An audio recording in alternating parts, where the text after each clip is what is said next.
not so long ago, there was a vegetable vendor named Mohamed Bouazizi. Lived in a Syrian town called Sidi Bouzid. I'm sure I'm pronouncing that horribly, but that's what happened.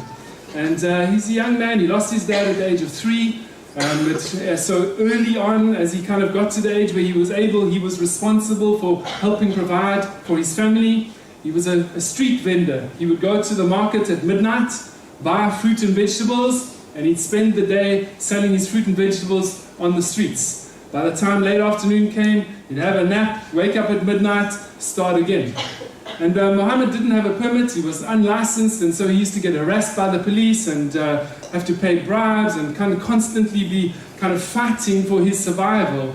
And it got to the stage one day where one night as he was going about his business, they confiscated his scales that he used to weigh out his supplies to sell people. And it was so frustrating, so disturbing to him that he presented himself at the governor's office the next morning and the provincial government building to plead his case.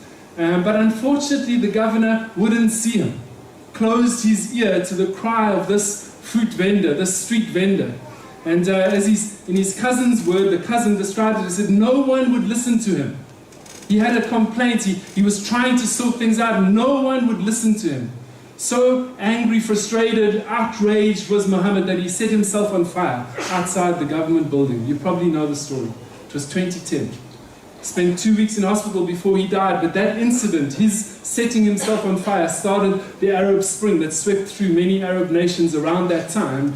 Riots, people rising up against kind of the oppressive regimes that they felt they were under, because one man closed his ear, wouldn't hear the complaints of a person trying to sort out the dynamics of their life. When you give dignity to their humanity, there's a sense in which I think Mohamed in that moment was feeling like he was a worthless member of society. He had no value in society. No one would hear his voice, no one would listen to his complaint, no one had any kind of interest in his story, in what was troubling his life and how he could kind of make something of his life.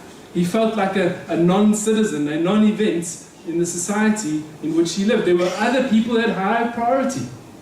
Other people had access to the governor. Other citizens with their complaints and their issues were more important than Mohammed's. And so it felt like to him, look, I'm just a nobody here, and I'm just not right, it's not fair, leading to his moment of outrage.